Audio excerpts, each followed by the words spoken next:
that kind of clinched it off right there. But I was in Hong Kong, and I had a great time over there. That's a complete different part of the world.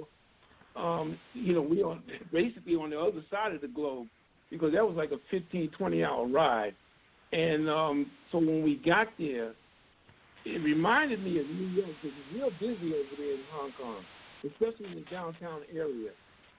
So, we were well receptive over there. And when we did the concert, we did 2 concerts there while we were there, and the people was receptive, and we just had a good time. But Cuba was the one that stood out for me. I'm trying to get back there again. And what was it about Cuba that you really enjoyed? Was it the people of Cuba? Was it the culture? Or was it the food? What was it about Cuba that you really enjoyed?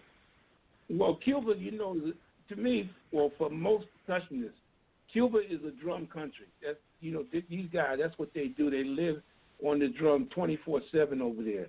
You can wake up 7 o'clock in the morning, you're going to hear somebody playing somewhere. So the culture, the people, they're really nice over there. I mean, I didn't think it was going to be as receptive as it was when I got there. I said, Cuba, United States, we may have a problem with this, but no, it was completely the opposite. The people over there was very well receptive. They pulled you in. They took you around. I got a chance to play with some of the top artists over there, percussionists, and the singers and the dancers. I've got to see a lot of different groups perform.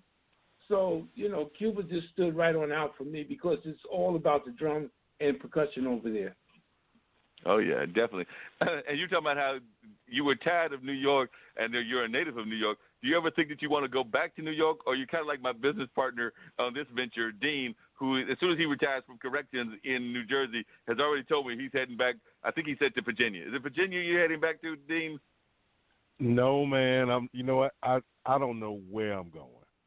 Whichever way I can go get in somewhere where I don't have to shovel snow, cut grass, or fix anything, that's where I'm going. That's it.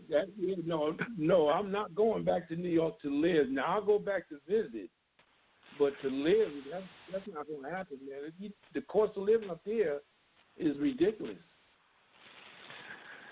Yeah, because people talk about the cost of living here, and I agree that our cost of living has been going up.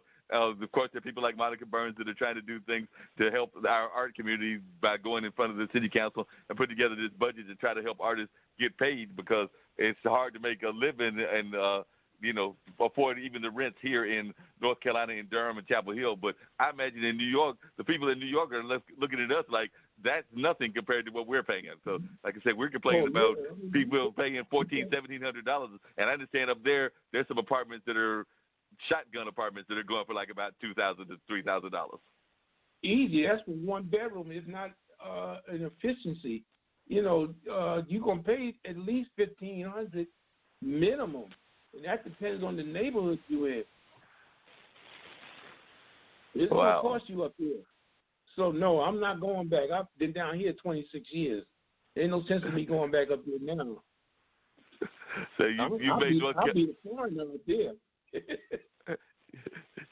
So you made home North Carolina now, and you're not trying to go back, even though people talk about all the opportunities that are up there. Like you said, you were on the TV show, you were on the Mike Douglas show, and people talk about things like that. But you're like, I'll go up there, I'll do this show, and then I'm coming right back to Durham. Well, yeah, I mean, if I got another Broadway show, I would go up there to do that. But when that show closed, I'm out. I can definitely understand. I'm right back down here. But I mean, you could do pretty much the same thing down here as what they're doing up there. It's just more of an abundance of it going on up there. But you can stay busy down here. No, I agree. One of the things that Dean is always amazed by when we do this show on Mondays is I'll tell him what has been happening at Haytown. I'll tell him about the different things that have gone on in the community. That's actually how we decided to have Nikki on, because Nikki's been one of our sponsors in terms of sponsoring with her makeup business and everything, the show. But definitely she's been involved with the Hillside Black Nativity. And I want to say that you did one of the Black Nativity shows as well sometime back. Am I correct? Because I know Baba Chuck did, but I could not remember if you did one of them. We just finished it. We just finished it last week. So you were in that. with the You were in the same show with.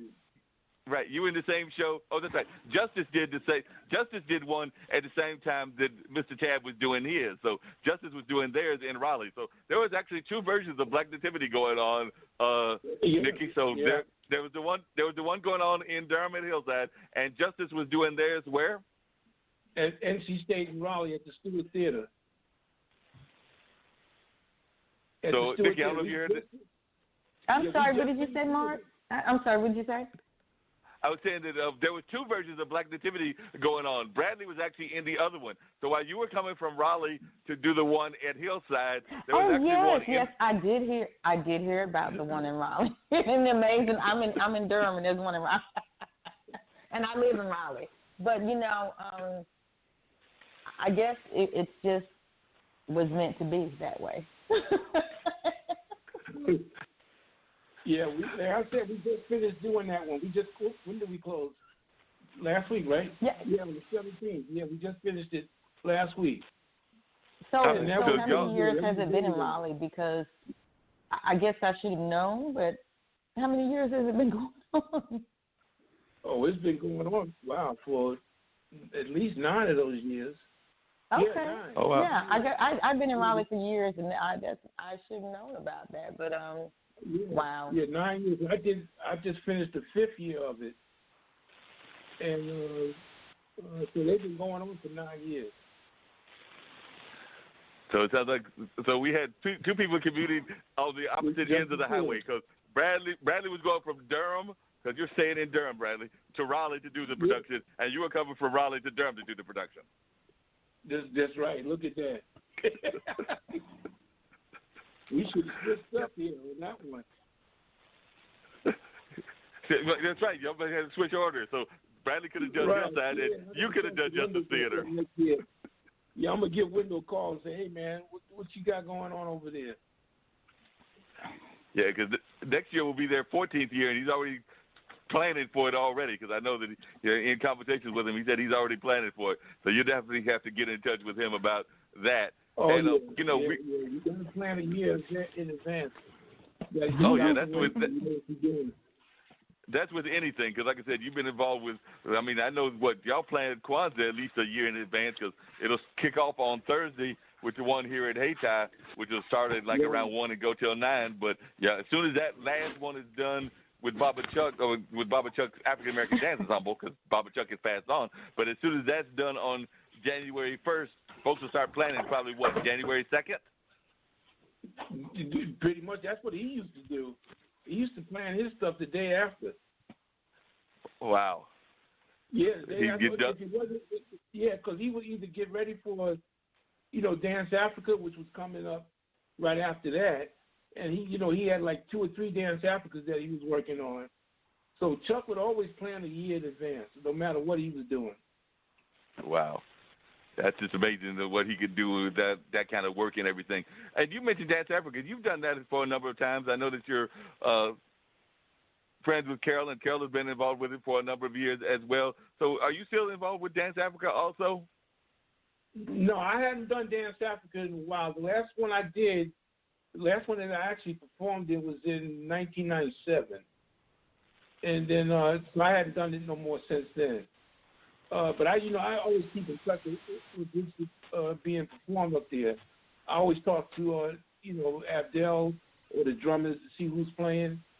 So I keep up on what's going on with it. And then, Chuck would keep me up on what's happening with it too as well. But, Ngoma and Norma Dean is still doing it. Right. And they were definitely a vital part of Baba Chuck's team, and they're still very much involved in the Dance Africa community and things of that nature. If you could, Bradley, if you would, because we lost a major dancer. That was a gentleman out of Winston-Salem. Would you share a little bit about his life and about the celebration that they did for him? Because I believe that you might have gone to that, but I know that the brother just passed not that long ago. So, and a lot of the dance community and the community is definitely still mourning his loss. Right. You're talking about Hashim Sila, yes, the drummer. Yeah, he was. He's from New York. He's from the Bronx. And he's been he's been living in Winston-Salem since 1972. Wow. And there's a woman named Amatala a.k.a. Barbara Gordon, she put the dance company together, Ortasia, and then she turned it over to Hashim, and he's been running that company all the way up until the end. So he's been down here, in the North Carolina area since '72, but he was working with Ortasia, and he was also working with Chuck's company as well. Wow. Yeah, he's definitely done a lot of... He's a long-time friend. Yeah, he's a long-time friend. And we all still sad about him, him passing. Yeah, because y'all did I understand from a couple of folks that went to the celebration, y'all recently did a celebration of his life down there in Winston-Salem. I'm not sure if it was at Winston-Salem State or Wake Forest, but it seems like that was just a matter of maybe a week or two ago. It was at Winston-Salem State. Yeah, because that's where they was doing classes at over there, and so they just finished doing that. I think that happened like last week or the week before. It was the 19th. Yeah, around the 19th of this month. So that just recently, his celebration had just ended because Khalid was in town, and Khalid was playing for that. There was a lot of drummers there. Khalid, Rico, George Glenn, Alan Boyd, and then all the dancers from the Ortasia Dance Company performed. Wow. And I think AAD was performing too as well. So they said it went over pretty well. I didn't go to that, but it did well. Yeah, and I know that there was a lot of people, including because I talked to some of the dancers from around here that knew him and were going down there. I want to say that either Mama Tony or one of the other ones that are some of the longtime members were heading down there to that celebration. So I did know that there was going to be at least somewhat of a Durham contingent that were going to be down there celebrating. Because I saw him the last time at the National Black Theater Festival last year. Me and a friend, actually a couple of friends, went down there and we saw him not that many months ago and everything. And before that, I have a cousin who's a Native American dancer, and they did a performance that was a celebration of African American dance and Native American dance that, of course, had the drums of both cultures involved. So it was really good seeing him perform with my cousin Vernon Street, and that was actually at Salem, which is a part of Winston-Salem that's a historical part, and they did that. I want to say that might have been 3 or 4 years ago, but she was really impressed with his work, and I think that he was impressed with her work as well. So I know that there's some people in both of those communities that are trying to get together. I've even talked to some of the people with the African American Dance Ensemble about trying to get her to come and perform at some of events that will be tied into the African American Dance Ensemble, because a lot of times folks don't understand that a lot of the cultures that are drum cultures are oftentimes interrelated, and sometimes they don't even have the connections the way that they should have, because I have some relatives that are part of the native drumming culture, and then I have some friends that are part of the Irish drumming culture. So there's so many drumming cultures around the world, and it's just my fear sometimes that around the world the drummers don't communicate, but that's just entertainers in general, because I also find that the dancers and the musicians, they can be, we can have Grammy winners of different genres right here in the big city of Durham, and they don't even know each other. So I know that that's something I've been talking to Mr. Newberry about trying to do some events so that folks can meet each other, because we've got Grammy Award winners in all kinds of music forms, and like you just said, a lot of people, even when they come from out of town, they don't understand the great talent we have here, and a lot of times even the talent among itself doesn't do a good job of communicating among themselves. At least that's my opinion. Right. There's not much talent down here. You got a couple of Tony Award winners that live down here now, and one of them work at Duke. Wow. Which Tony Award? Because I don't even know that one. What Tony Award winner is at Duke right now? His name is Richard Riddle. He was a lighting designer, and he won a Tony for Big River in 1994. Oh wow! Wow. And so he became the head of the theater department at Duke, and he was teaching theater at Duke.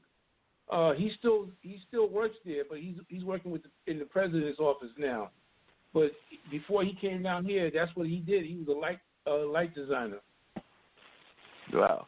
So we got all this great talent here. We're going to have to find ways that these folks can actually meet each other. Have you been following at all the conversation about trying to get more